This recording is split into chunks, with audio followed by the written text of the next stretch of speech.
pasti ada proses pendekatan, ada proses pencarian, ada proses tebar pesona, ada proses tebar dana, ada proses, semua ada proses. Sampai pada akhirnya baru kemudian lahirlah dosa maksiat, dosa yang besar, tingkatnya adalah perzinahan itu. Nauzubillah min zalik. Nah, ini bedakan ya antara selingkuh dengan punya bini 2, 3, 4. Oh, itu boleh. Gue lagi cerita bedakan, gue lagi nggak cerita boleh atau tidak. Ya, jangan kan, dijelas-jelaskan gitu dong. Tadi kan selingkuh kesimpulannya tuh nggak boleh, orang ngedeketin aja udah nggak boleh. Ya sampai pada perzinahan kan. Bedakan. Nah, awalnya gimana bisa punya istri 2, 3, 4 kalau nggak di-spill dulu? Kepo-kepo, ngeliat dulu ya kan. Scrolling Instagram.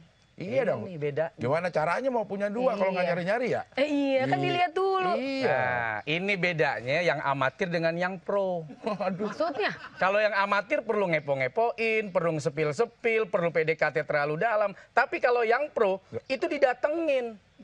Langsung. Contohnya? Kita yang datang atau walinya yang datang. Datang kalau nggak tahu rumahnya mau datang ke mana? Loh, sekarang orang nggak perlu tahu rumah. Memangnya kalau kita ada di mana tempat, memang nggak bisa ngedatengin orang yang kita nggak tahu rumahnya. Nah, maksudnya pas lagi ketemu sama dia, sama orang tuanya, ngomong ke bininya apa? Kemana, ngapain? Nih contoh ya, ini contoh loh, contoh. Misalnya ada ustadz, ya.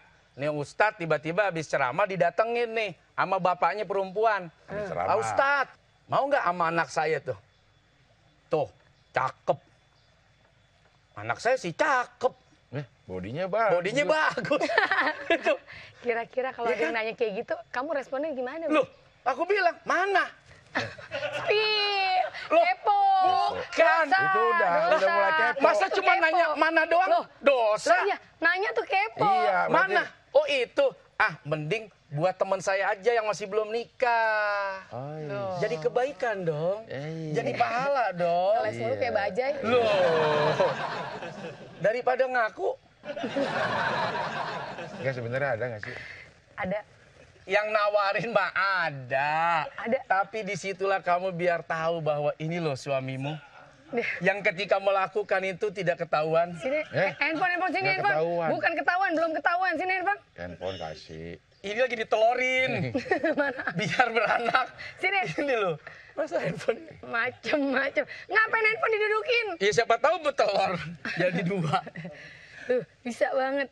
Dia dibaik-baikin. Gue tahu pinnya, gue tahu pinnya. Fotonya aku sama dia. Iya. So sweet banget. Jarang laki yang kayak gini kalau nggak punya dosa. Nah, emang. Emang sih, ada tandanya gitu. Kayak, kayak berbuat baik dulu. Perempuan kenapa begitu sih ya? Kita nggak taruh muka dia. Kamu punya istri, punya anak. Kamu nggak pernah inget. Mana foto aku dan anak-anak. Begitu ditaruh, pasti lagi nebus dosa nih. Ini mau nebus BPKB. Biar orang tahu, gue punya anak bini, gue siap bayar gitu. Kan cuma kepo. Tapi sih? bener deh, mama tuh kadang-kadang kepo ya sama suaminya gitu. Tapi mama tuh punya insting. Boleh gak sih mama tuh bertanya langsung secara jujur sama suaminya kalau punya kecurigaan? Nah, jawabnya nanti ya. Sabar ya, mau berantem lagi kan? Enggak. Iya, sebentar ya. Hari kita ada mau iklan. Ada kamar kosong nggak ini? Buat? Biar kita nggak kelihatan kalau lagi berantem. Oke, nanti dilanjutkan lagi. Tapi kita harus jeda sebentar dan kembali lagi di sini di Barakallah. Hidup semakin berkah. Amin.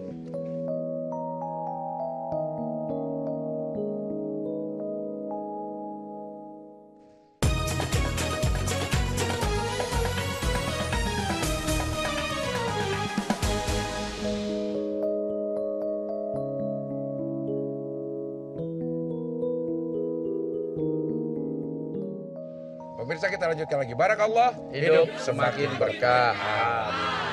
Kita masih membahas tema tentang selingkuh itu dosa, bukan hal biasa. Bersama Ustadz Solmed, ada April Jasmine, dan tentunya di tempat yang indah banget ini di daerah Cikretek. Ya, kalau di Kretek, nah itu urut. Oh itu ya. Dengkul, diurut. Kalau misalnya lagi pilkada, caleg lah gitu. Misalnya dari nomor urut berapa? Nomor 8. Bisa nggak kalau kita bilang nomor pijit berapa? Nggak bisa. Beda maksud. Beda maksud ya. Kan ada awalan di urut. Tapi apakah pijit dan urut itu awal-awal untuk selingkuh juga? Bisa jadi. Ah, PDKT-nya gitu. Iya. Kamu kayaknya badannya kelihatannya dari jauh kayak pegel-pegel dah. Boleh nggak aku urut gitu?